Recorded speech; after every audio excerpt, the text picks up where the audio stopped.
Stand by. It's almost time to gather and share your weekly recaps. Gather and share your takes. We've always got you covered with comics, TV shows, movies, and all the bullshit. Oh boy, do we love that last one.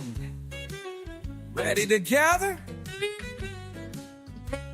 It's time for the gathering of the geeks. Without further ado, here are your hosts.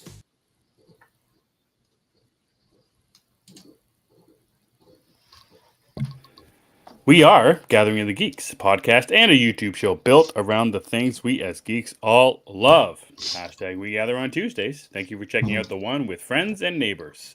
I'm one of your hosts, Emmet, and I'm joined by the Ted Lasso and my coach Beard, Chris Evans. Chris, how you doing? Pretty good. How are you doing? Good. Gathering of the Geeks is available on YouTube and wherever you get your podcasts. Just got to search for Gathering of the Geeks, and you will find us right there. Cookie, what's up on this fine Tuesday. Oh, see, it's a Tuesday.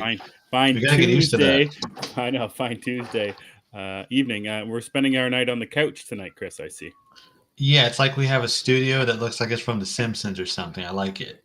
Very Simpsons. Yeah, this is new age Simpsons art. It looks like. Yeah, I don't have a microphone that looks like that though. Mine is different. I've seen people use those ones, and I wonder if I should get one of those. Me too.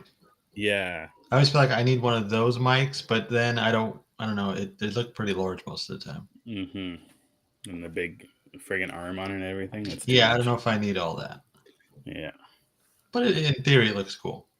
Mm-hmm. In theory. Yes. In theory. In theory, we're fancy this evening. That's right. Chris, we don't talk about music a whole bunch. What kind of music you been listening to lately? Oh, that's interesting. So I just found this album I'm pulling it up now. I literally just got into it last night.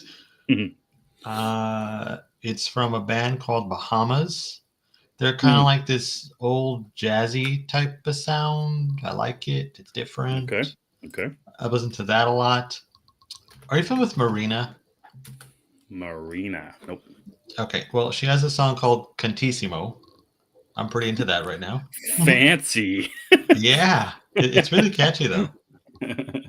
We'll throw that on the Twitter page. People will love it. Yeah, that's right. Yeah, it's kind of what I've been listening to a lot of lately. You know me, I listen to pretty much everything. Mm-hmm. The only thing I haven't gotten to, I've been meaning to, is the new Ghost album because I don't really love the new sound too much. Oh, they changed something? Yeah, they're a little different. I think they're I don't know how to explain it, but it just sounds different. Cookie says the new sleep. Oh, it's already on there. I highlighted it anyway.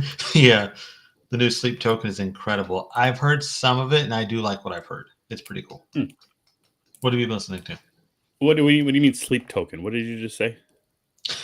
That's the band. Are you speaking English right now? What are you talking about? I asked you about music, sir. That is what it's called. The group is okay. called Sleep Token.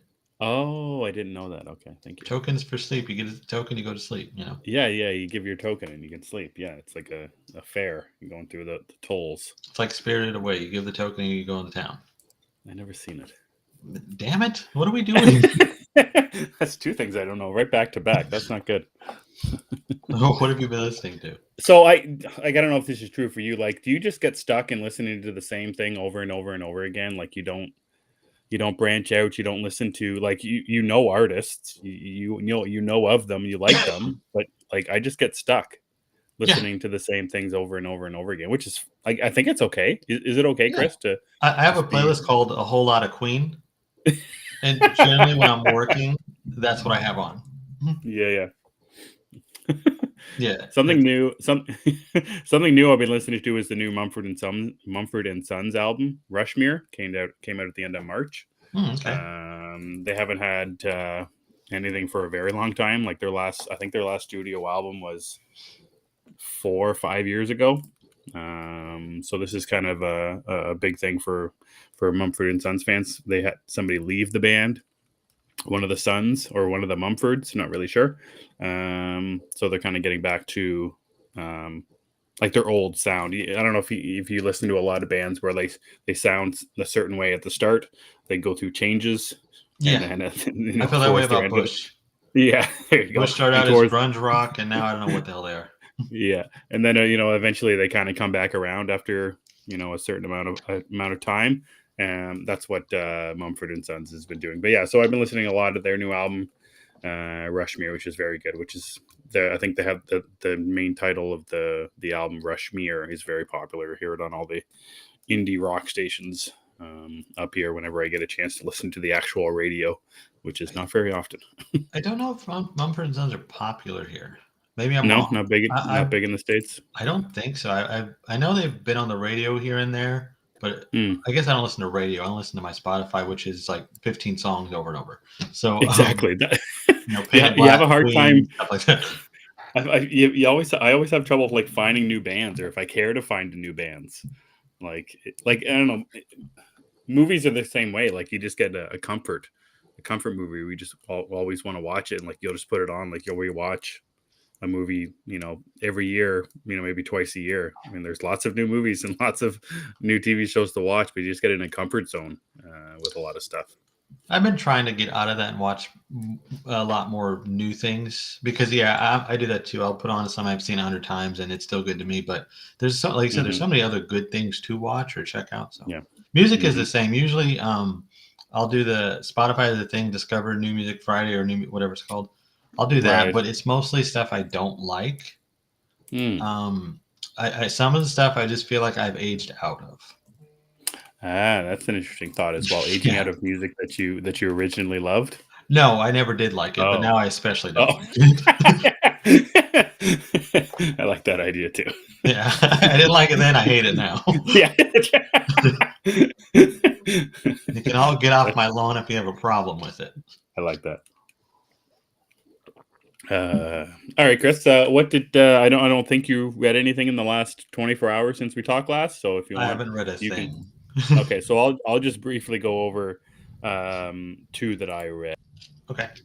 Or actually that I read, which was last week, I think, which is Batman and Robin Year 1, number 7, from Mark Waid, Chris Samney. The only thing I really have to say about it is if you think about, I don't know, a perfect Batman comic book, like everything that would be in it, I feel like this is where we're getting to. We're over halfway done with Year 1. It's a 12-issue series. The 7th issue just came out.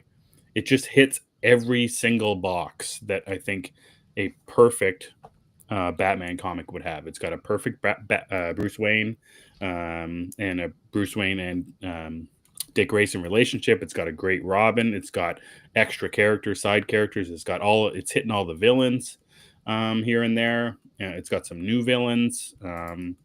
Perfect art, great writing.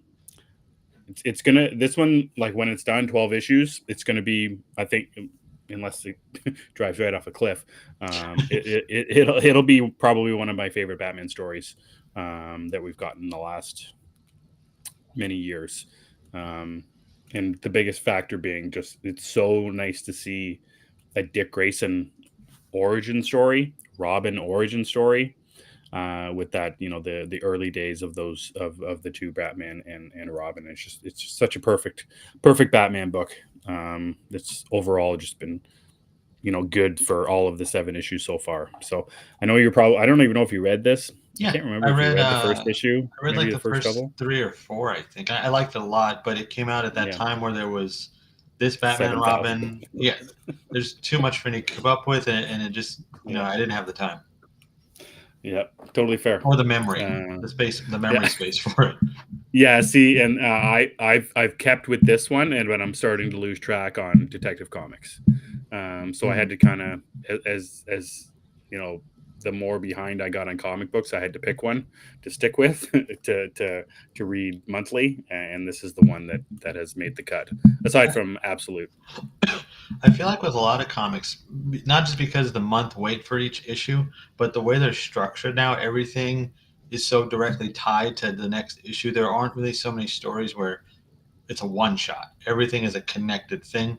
So I feel like you have to have these like Pinterest boards or something to connect the dots. This is what happened in this, and then you know what I mean. You gotta have some kind of board to remember it. Yeah, it's totally fair, and especially when you think of like indie comics and their release schedules. Like we were talking about that one from James Tynan that's from Distillery, The City Beneath Your Feet. I forget it exists, even though we both loved it. But yes, it's been one issue, and that was 3 months ago. And then there's the other Distillery book, and maybe this is picking on Distillery too much, but then there's a Scott Snyder Jock one. Won't Feel a Thing. I think that's the one. When did that come out? That came out, I think, a couple months ago as well, and it's just been one issue, and then there's going to be one other one in 3-4 months. That is a Distillery problem. Just saying. Yeah, it's a Distillery problem, so that's kind of a picking and choosing. But even with Batman and Robin Year One, there was a month off between 6 and 7, so there was a little bit of a break there. But even in saying all that, I do like that in this case, Batman and Robin Year One, it's 12 issues. It's you're not going, or maybe you could if there's a sequel, but you're not going for 2 years. It's not a overarching crossover story. This is a very self-contained one, and that's why it helped me pick over Detective Comics and choosing whether or not to continue reading the main Batman title. It helps that it is a very confined title. I don't mind longer run titles. It's just that I have a problem when they're constantly connected to something. Like you have to keep up with it every month, and if you miss a month, you're screwed. And plus, there are so many bad books, and just Batman in particular. It's just hard to keep up. Absolutely. Well, I will, and Absolute is one to keep up with. Just yeah. It just feels like whenever I look for comics over the last maybe month, maybe 3 weeks, like DC seems like they're everywhere as well. Yeah. It feels, I don't know, it could just be a me problem, but I'm not really sure. But like the indie comics and their number ones aren't as, I don't know, advertised, or there aren't as many. Or like Distillery, I don't know when the last new Distillery book came out that they got me excited, or then if it did, the second issue is many months apart. So I don't know if that's just a early summer thing, or if that's just my own head. It feels like DC is just literally everywhere with its absolutes and then its mainline titles as well. I kind of think like a lot of the indie writers and artists have made their way to the big two now. Sure. And that's part of it. But also there's just an onslaught of books from the big two. So it's hard to find. Like I didn't even know that we're getting a sequel to Beneath the Trees Where Nobody Sees. Right. I had no idea. And like I know you don't want to read it, but I'm very interested in that sequel. Because I love, the first one. I know you did too. I think we both didn't really love the ending, though, if I remember correctly. It felt rushed or something. Yeah, I think rushed was the right way, and I was confused about what kind of world it was in. That was neither was really good. Yeah, is this real life, or is it? I wasn't sure, because there was Al Pacino in Dog Day Afternoon, which is a play on words, but what Al Pacino? So I haven't seen that, so I have no idea. It's not there's no dog in Dog Day Afternoon. So. Oh, yeah, I knew that. Yeah, I knew that one. Definitely no dog. No dog, and maybe next time. Yeah, so not much for comics, but next week actually should be a good one. Absolute Batman number 9 is next week, which is our first introduction to Batman. Bane. Yeah, that's what I said. Bane, thank you. More of the Teenage Mutant Ninja Turtles book that you and I both want to keep reading. Which is very good. Yeah. Isn't the vampire book next week?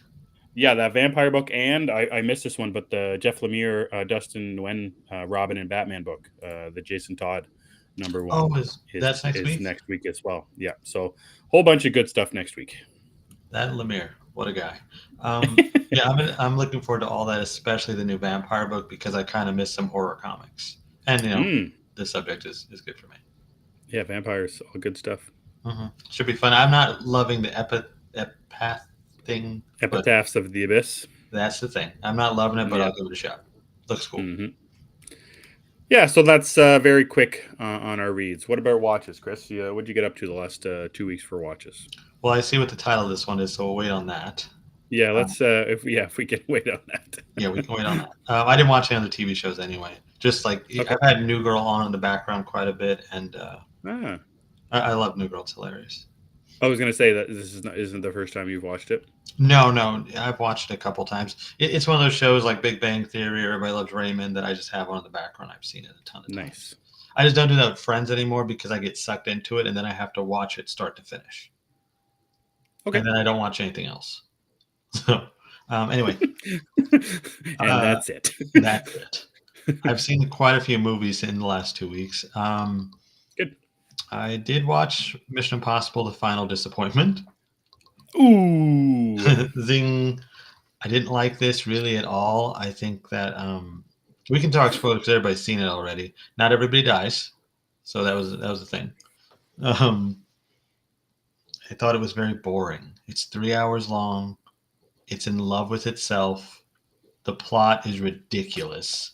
I said this on Twitter, and somebody came at me saying the villain is the most realistic villain we could have right now because it's AI. And so that makes me wonder, does that mean Terminator is a biography at this point? Is that what we're going by? You know what I mean? So I don't like the plot. I don't like the villain. Yeah, I just didn't really vibe with this movie, as the kids say. It wasn't for me. I thought it was a disappointing finale. But it looks nice. It's pretty. Yeah, and I can't remember. I did ask you about the IMAX scenes, and Yeah. how are the like? And I actually asked you about like, Too some of the long. action scenes.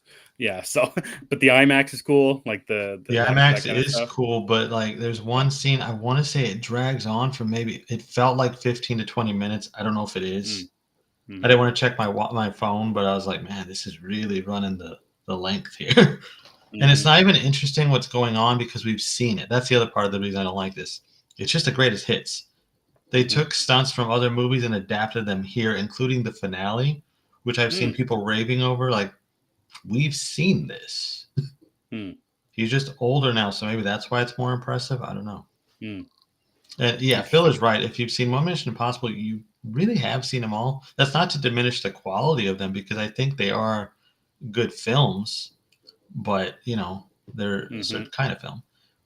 I don't know who James Peck is. Yeah, who's this James fellow? I know it grabs Grant. I don't know who James Peck is.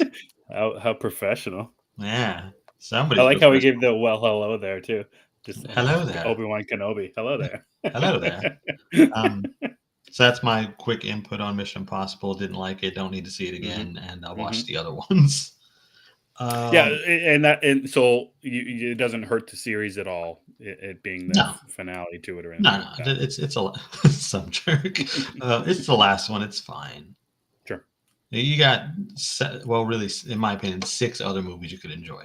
Because I don't like 7 either. Oh yeah. 7's not my favorite, but you got 6 other movies. Take your pick. They're all the same thing anyway. They're interchangeable. I rewatched The Wedding Singer. I think I've raved about that a lot at some point. It's one of my favorites. I do think Steve Buscemi doesn't get enough credit for himself in that movie. Just saying. Yes. He is amazing in that movie. Self-taught. I also rewatched Take Me Home Tonight. Have you ever seen that? No. It's a movie with Topher Grace, Anna Faris. It has the guy that plays Star-Lord, Chris something. Not Chris Pratt. Pratt, yes. Pratt. Garfield. It has Chris Pratt in it. Before he, I guess, got kind of more popular. It's like it's a rom-com. It's got Teresa Palmer in it too. It's really funny. It's not like really. I was gonna say it's not very popular. It kind of came out under the radar, and for whatever reason, like they filmed this movie and it sat on a shelf for 2 or 3 years, and then they released it with like no advertisement. It's just kind of silly fun, and it's 80s themed, and usually 80s themed stuff ticks a box for me, so I always enjoy that. It's a good time. Fair. Yeah. So those were the 2 rewatches, and then I got some more new stuff. You saw a Minecraft movie, right? Because you mentioned the little guy saw it. My son watched it at a friend's house last weekend, I think. I haven't seen it. I don't expect to watch it. You may not like it, but I actually had a ball with it. I thought it was pretty fun. Nice. Yeah, Jack Black is always great, and I think he's amped up to like an 11 here. Like, he's energetic anyway in movies, but he's something else here. I didn't even mind Jason Momoa,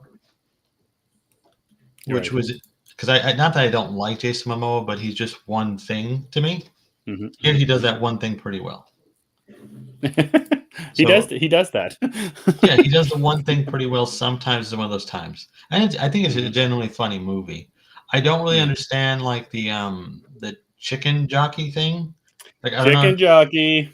I don't know why it's such a big deal because it's not really a big piece of the movie, Right. and neither is the lava chicken thing.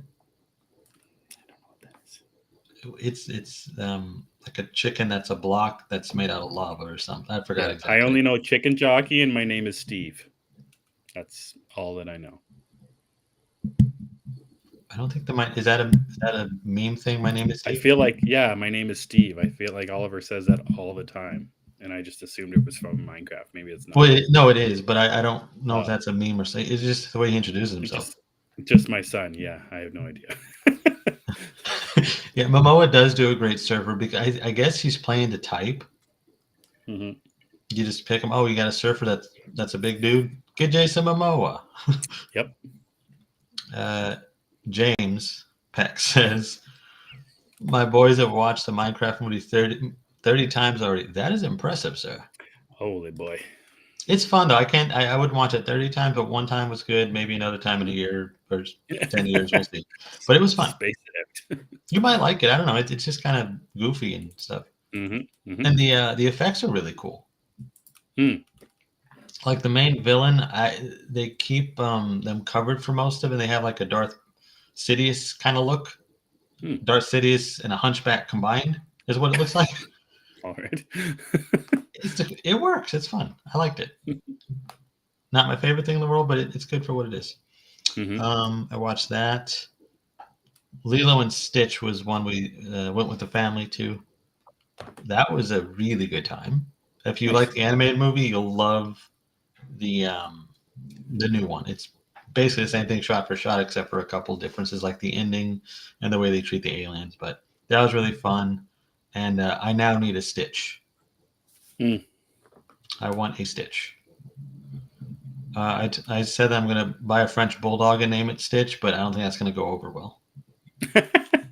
Is that in the movie? I didn't see the. No. I just need to be the closest to an actual Stitch. Oh yeah, because their fur can be blue. So I mean that is my. Really? Yeah, I have a friend who has a French Bulldog named Blue who has like the blue fur. It's awesome. Very cute. It's very friendly too. If you have treats, you're in. Steve asked, either of you watched Mickey 17? I finally got to it last week. Yeah, I saw Mickey 17 during its theatrical run. I loved it. I thought it was a really good movie, and they did a great job with the dual Pattinsons. They really felt different. Did you get to watch Mickey 17 yet? Yeah, that's on one of my watches for this week. Oh, okay, cool. We'll get to that in a second then. And is Lilo and Stitch the new one of your more favorite of the live action remakes that they've done then? Yeah, but I haven't seen all of them. I've seen only a few of them, and I don't like. I hated Lion King. It was like a National Geographic thing without any kind of personality. Yep. So I wasn't into that. I kind of like Beauty and the Beast. I didn't see Cinderella. I didn't see Snow White yet. Yeah, but Lilo and Stitch is probably my favorite of them. Yeah, that I've seen. Chris just looking for something to squirrel watch with his current dog. Oh yeah, yeah. I need the dog needs a friend. Maybe then we'll stop squirrel watching. That would be good. That'd be really nice. Like that Snow White movie just came and went pretty quickly. Yeah, the reviews weren't too high for it. I thought it looked fine for what it is. I mean, I think that we've all we're all awake from the Gal Gadot is a decent actress dream. Right. We've all woken up from that, I think. So you put that aside, it's just a Snow White movie, I think. I mean, I don't even know how bad she could have really been in it. No idea. I mean, yeah, I don't even know. But I saw a clip of her singing, and that was something. That was something. But I feel like the new Mission Impossible is coming and going pretty quickly as well. I don't know if it's just because everyone's looking forward to the summer, like all the like Fantastic Four, Superman, and Jurassic Park are all coming out now. I think it's It's just like not that everyone's- good. Yeah. Okay. And also Stitch. Right. Lilo and Stitch completely stole its thunder. And it's not getting it back because this week we have Ballerina, which Yeah. is getting some decent reviews. Just feels like there's one after another right now of big movies. Yeah, and that's the way it's going to be because we don't really get a break from Ballerina on. I think every week is something semi-large. Hmm. I know I'm looking forward to Materialist next week. That's a Dakota Fanning, Chris Evans, Pedro Pascal movie. There's also Life of Chuck. Then you got 28 Years Later. It just doesn't stop. Oh, that dating one, Materialist. Yeah, Yes, I'm very excited for that. Right. I have to support Dakota Johnson's endeavors. So Yeah, that's inscribed into your contract of some kind. that her and Anna Darmus always have to support their endeavors. So That's right. it just works out that they're 1 week between each other. Yeah, just helpful. Yeah, it's a good time. The last thing I know you won't like this. I don't think it's in your wheelhouse. The Ugly Stepsister. Yeah, I don't know if I could handle it. Yeah, so I forgot who told me this, but they said don't eat while you're watching it. Oh So my I went God. through most of them thinking, well, what were they talking about? And then when you see the damn thing, when you see the moment, like, oh shit, that's why. But it's a really good time. If you like horror and you can handle some body horror, it is worth the watch. But there are some scenes where I was cringing, not because this is dumb, but just hard to watch. Mm-hmm. Is it like kind of a straight story, like Cinderella too? Like how far into Cinderella do you get? It's the Cinderella story, just from a different perspective. Sure. It doesn't have like the talking rats and stuff, but it's right. I mean, if they did talk, it wouldn't surprise me for some of what happens. Yeah, Cookie's one of the ones who told me about this movie. She said the Ugly Stepsister is so good. I think she mentioned it last time we were talking on here. I was like, I don't want to subscribe to AMC again, but here we are. Is that what you watched it on? Yeah. So I'd recommend, but I don't think you'll like it. I know Phil will. Yeah, the body horror doesn't sound like it's too much for me. Oh, it's there, and they space it out because they know. They know. Mm-hmm. But that one thing at the end, wow. The body horror thing stuff. That's why I was kind of I was half excited for the new one that Bring Her Back from the creators of Talk to Me, which I love Talk to Me, but then I heard that Bring Her Back was quite gruesome and disgusting and body horror-ish, and that kind of got me off of it a little bit. Body horror doesn't bother me because we've seen The Substance. That's body horror. I didn't really find that too hard to watch. Or maybe I don't have a strong stomach. I don't know. Sure. Yeah, that one's still. I get queued up for that one every once in a while, and then think better of it. I'm telling you, it's a good time. It is life changing. Life changing, yeah. It is. You will look at things differently. It's profound. That's what I watched anyway. Just quick nice. And you're hoping to go see Ballerina this week? Yeah, I'm seeing Ballerina tomorrow. Nice. Oh, Cookie says Bring Her Back was very gross, but worth the watch. Very gross. Ugh. When the review starts with very gross, you know you're in for something special. That's right. It wasn't the opposite. Worth the watch, but very gross. Yeah, when you start with very, that's the problem. Like, yeah, she started with it. Well, she's letting you know. It's like I think Ernest Scared Stupid is pretty gross. What?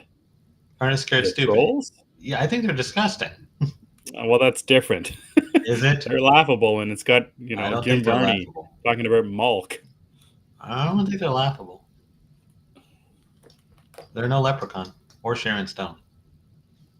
Definitely not Leprechaun. or Sharon No, Stone. I think probably just as laughable as Leprechaun. I prefer Leprechaun. You would prefer Leprechaun. Everybody should prefer Leprechaun. Just not the second one.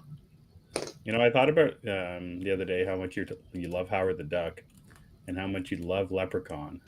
Why do you love short in stature, weird things? Like, I also love Megan.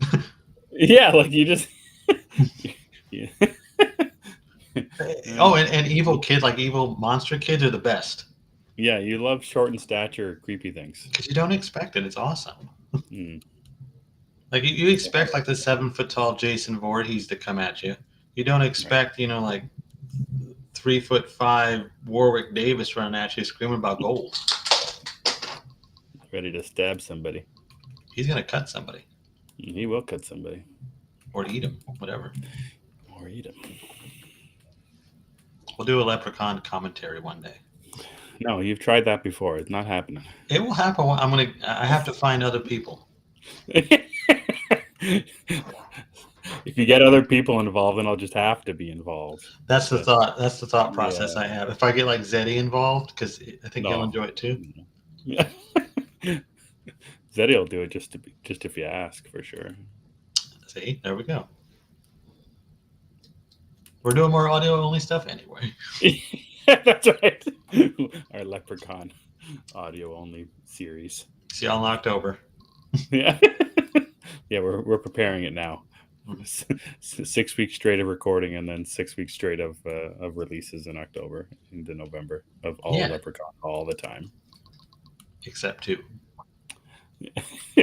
How can you be Smirch number 2? What's so bad about number 2? Well, yeah, but horrible. It's Leprechaun, bro. It doesn't matter. It's bad. What'd you watch? All right, so what did I watch? I got 2 TV shows and a movie, and we'll talk about the one TV show kind of together at the end, I think. Okay. So I watched, and I don't know how I missed this, and I kicked myself for missing it when it came out. But the 4th volume of Love, Death, and Robots on Netflix came out. So this is kind of an anthology series that, it says Love, Death, and Robots, but it's more like any kind of science fiction weirdness you can think of. This is what the show is, into 8 to 10 episodes, and they range from 5 minutes an episode up to 15 or 20 minutes an episode. I love the first 3 volumes, particularly the first 2. The third volume was okay. So I was very excited to watch number 4. The 4th one came with less hype around it, I think. I don't know if they had the same talent, both behind the camera and in front of the camera. Tim Miller, who did Terminator Dark Fate, is kind of the showrunner creator of Love, Death, and Robots. He directed one of the episodes, I think just one of the episodes this time. Anyway, so there wasn't as much hype around. I think that's why I missed it. I still had a good time overall, but there wasn't a single great episode, or what I felt was a great episode in the 4th one. There was a lot of good episodes. There was more quirky ones in this episode. In one episode, there's from a cat's perspective, and his owners buy a kind of an automaton robot who does all the house cleaning and stuff like that. And the cat and the automaton robot work together to kill all the humans and take over the world. That sounds fun. Which it is. It does. It speaks not to the humans, but it speaks in cat, but we get the translation. Oh, okay. Of it. So it's all good fun. A lot of good fun. And throughout the series, there's always been kind of a good fun. Like there's an episode, I can't remember if it's from the first one or the second one, where it's got Mary Elizabeth Winstead and Topher Grace, and they find out that they've got a little community in their freezer that the time the evolution of this tiny community goes by really, really fast. So they see like the Renaissance era and then the industrial era, and then it goes into the space age, just in their freezer, which is it's good fun. But then there's also big serious, there's serious existential episodes. There's action heavy episodes. There's a lot of religion episodes, and there is that in the fourth volume as well. Um, but it just didn't feel like there was one that hooked me like the previous volumes did. And I'm not sure if that's just it's something that's run its course. Four volumes of short stories, 8 to 10 short stories, kind of running its course, or if it's just a blip, or if it's just me. But overall, I had a really good time. The visuals are always really good. Each episode looks completely different. There's some that are very stylized CGI. There's some that are a mix of real life and CGI. There's one episode that looks like that cartoon animated movie called Treasure Planet. Do you remember that one? Is that the Michael J. Fox one? I don't know, but I can't remember. But it kind of looks like 101 Dalmatians, old school Disney. Oh, okay. There's one episode that looks like that, and then there's another episode with more stylized cartoon and stuff like that. So I like the variety in each of the episodes. Just something about the stories in these ones just didn't grab me as much. But it's a really cool. Like I watched it in one night.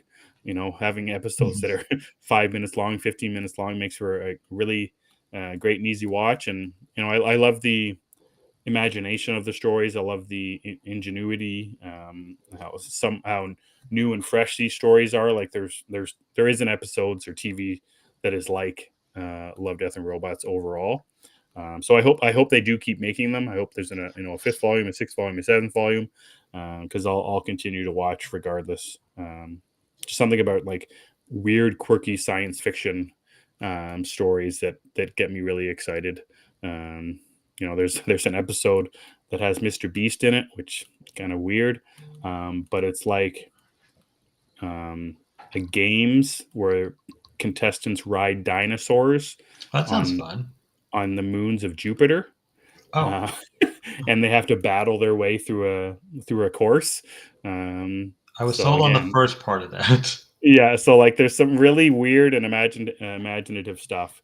That will keep bringing you back. I think. I was looking for something else for story wise in a couple of the episodes, but a lot of fun, a lot of good action as well. So I highly recommend Love, Death, and Robots. And it's ones where you can just. I think I mentioned this before. I think we were talking about this when we first Season started 3. our show. Yeah, I was talking about season 3, where you can just watch any episode you want and just It's put like it on. Black Mirror that way. Exactly. You can just put it on, and you don't have to invest barely any time. You can literally watch an episode on the toilet if you want to, just on your phone. That's how short some of them are. So yeah, highly recommend Love, Death, and Robots overall for sure. Cookie loved the cat episodes, and she says for Heek and Creep was my favorite. What is that one?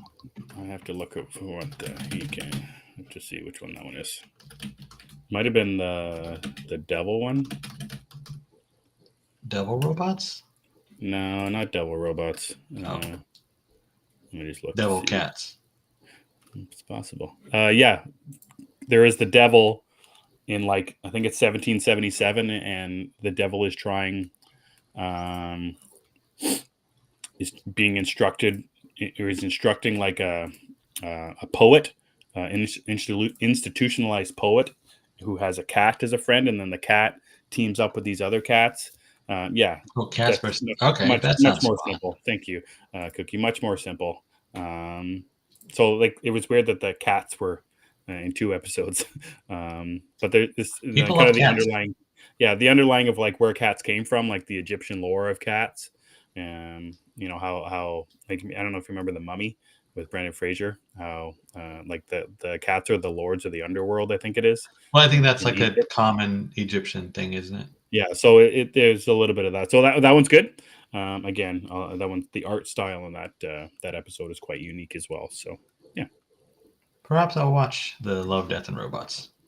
you should give a couple of chances. I think in the first season there's an episode directed by David Fincher, which is a great episode about people on a old timey ship and getting attacked by giant alien crabs.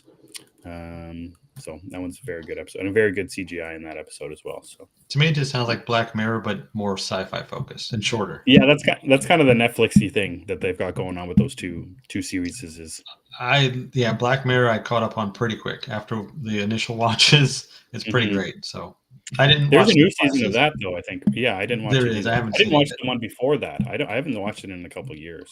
So I don't know. I haven't watched these in order because I go back and forth. Whatever title sounds good or what's recommended to me. right. That's usually how it goes. Yeah, so that's what I watched. I think it was just 2 days ago I finished that. Mickey 17, which was finally streaming legally here. I think just last week or maybe 2 weeks ago.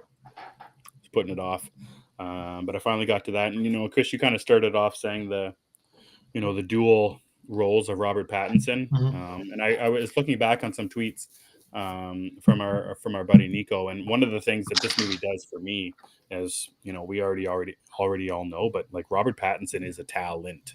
Yeah. Like he is, and it's funny, and it's so funny thinking he's Bruce Wayne. And it was funny when the promo tour was happening for this movie, Mickey 17, which was roughly around the same time that Batman 2 was supposed to start filming. Like in seeing Boon Joon-ho and Robert Pattinson like side by side. Like Robert Pattinson was still really skinny. He didn't look like he was ready to play Bruce Wayne or Batman not at at all. But seeing like just his style of acting in this movie is so obviously very unique because he's playing multiple versions of himself, but also on the screen at the same time. Quite the unique movie overall, with some great acting from so many people. I don't know who the actress is who plays Mickey 17's girlfriend. I forget. But she's very good in this movie. I thought she was a really, really big standout for me. I thought the movie was great. I like the visuals of it. I like the story. I like the idea of, nice guys coming out on top. I always like that kind of idea. And they hit us over the head with being nice is not a bad thing. I But think being we a need jerk, more of that.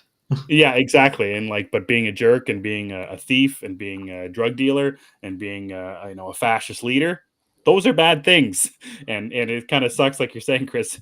We have to be told those things a couple of times. But I like seeing this one with Mickey 17 and Robert Pattinson character. Like just being a nice guy is good enough sometimes. So I had a great time with Mickey 17. Really liked it. What do you think of Mark Ruffalo in it? I love Mark Ruffalo in it, but I know a lot of people he was the turnoff. Yeah, see, I'm not the biggest Mark Ruffalo fan, and I'm not this either. just didn't help. It just didn't Okay. I don't see the appeal for Mark Ruffalo. I really don't. Like he's great in Zodiac from David Fincher, the movie Spotlight with Michael Keaton, and a whole bunch of people are in that movie about the priests and everything in Boston. He's good, but he's not someone I think of like, oh, Mark Ruffalo's got to be the guy that plays this, or Mark Ruffalo really elevated that role for me. I had the same experience here. He's got the teeth dentures in. He's got the weird hair. He's not acting like a good person, so it's kind of hard to relate to the actor in a way. But yeah, he's never been one of my favorites. So it could have been anybody doing that role, and I would have been fine with it. That's fair. When I think Mark Ruffalo, I think of 13 going on 30, which I don't think is his best role by any stretch. But I have not seen Spotlight or Zodiac, so that's kind of where I'm at with him. Well, you need to stop what you're doing right now and watch Zodiac, the best David Fincher movie that's been made. I have heard that before, yes. Yes. I will get to it.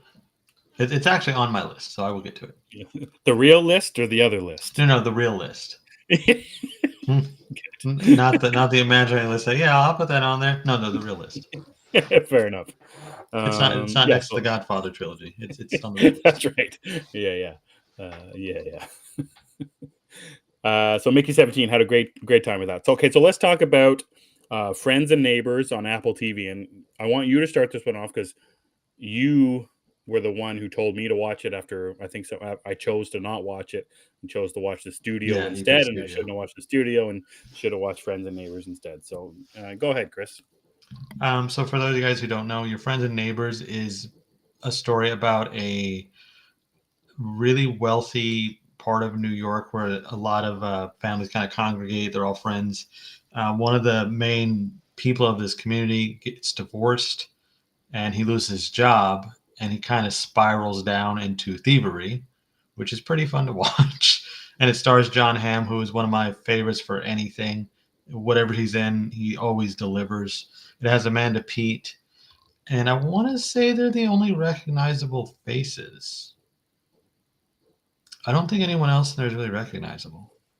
I think Olivia Munn. Oh, right. Yes, Olivia Munn. I think she's the only other one.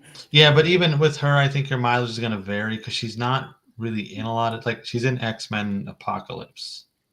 Mm-hmm. What else is she in? The Newsroom, which you should watch as well. I think I am. Somebody's in the new season. There's a new actor in it. Who's it? Is it John Hamm? There's a new Newsroom? Is that the show with Reese Witherspoon and Jennifer Aniston? No, that's the Morning Report. What's the Newsroom? The Newsroom with Jeff Daniels. Oh, okay, yeah. I don't even know what that one is. I want to watch the Reese Witherspoon Jennifer Aniston series. Yeah, that's the other. Yeah, that's the other Apple TV show. yeah, they have somebody new in that I'd like. So mm-hmm. I think it's John Hamm. Maybe I'm wrong. Mm-hmm.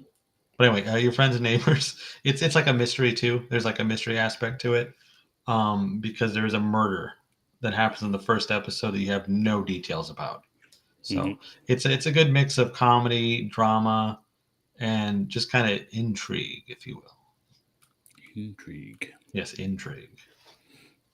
Yeah, the thing I like most about this show is the characters. I in that first episode alone, I messaged you after I watched it. Like I didn't like at the end of the first episode, or at the start of the episode.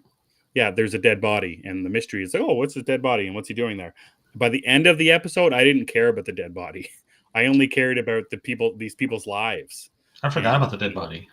Exactly. So like I cared about like these stupid yuppies who are, they're all rich. They go to tennis clubs and, they're drinking $1,000 bottles of champagne and, they're all, lawyers and working the stock market and all that kind of stuff. So like, it's funny to be so interested in something that I'm so,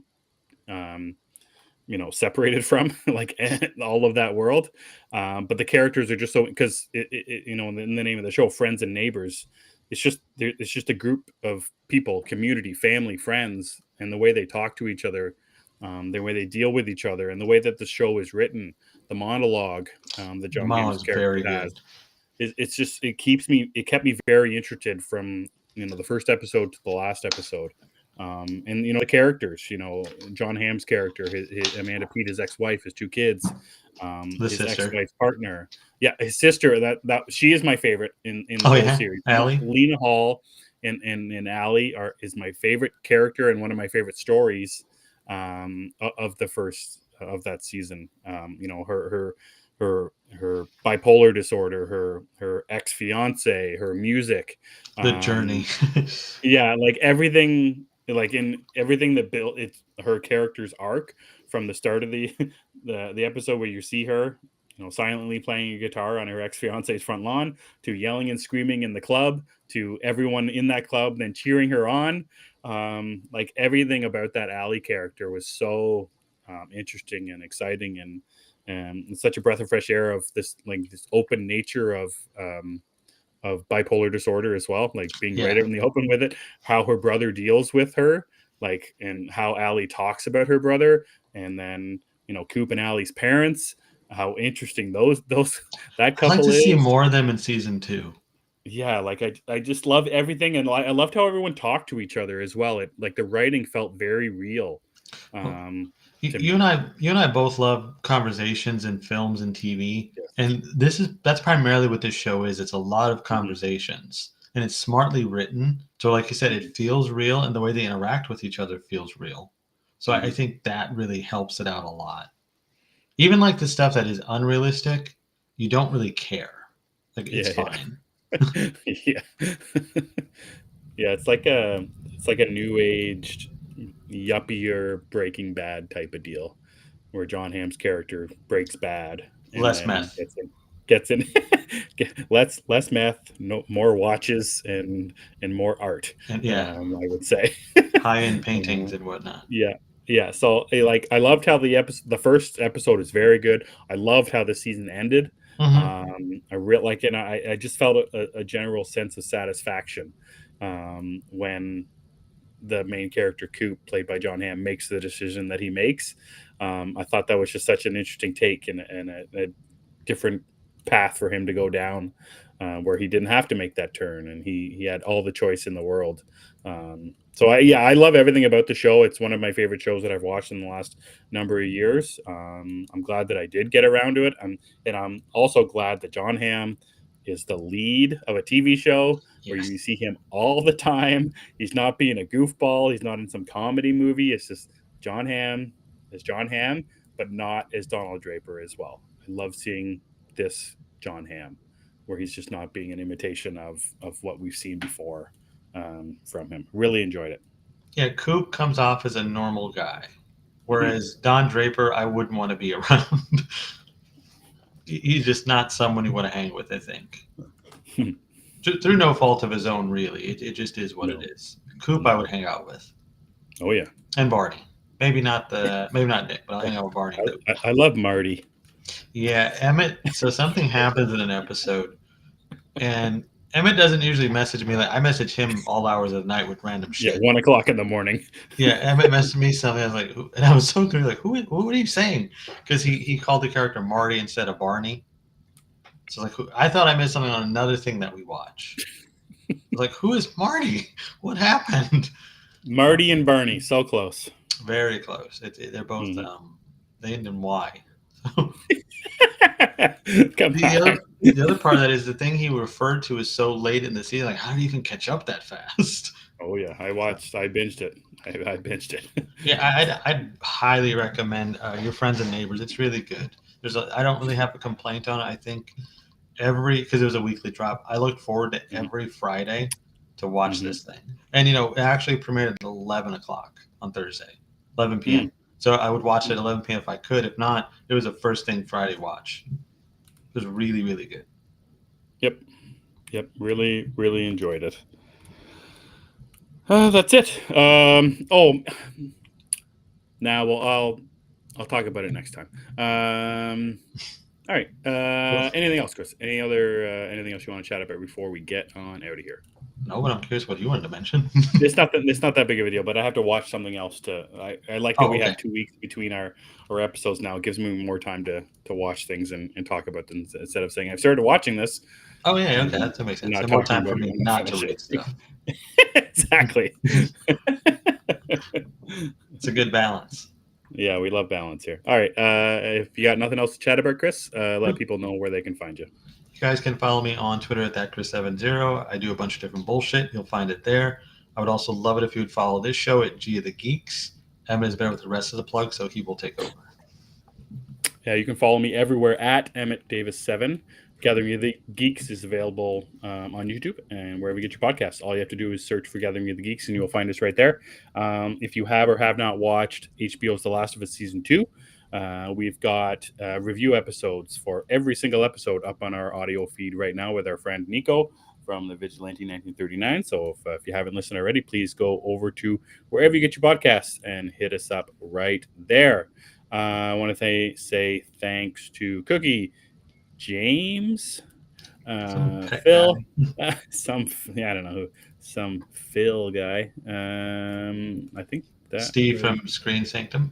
Steve from Screen Sanctum, thanks so much for checking us out. We appreciate you hitting us up on this Tuesday evening. So we'll see you in 2 weeks.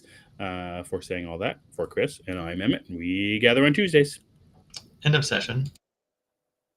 Yeah, you, as the saying says, you don't have to go home, but you can't stay here unless you really want to, though we support you. Thank you for joining us. We'll see you next time.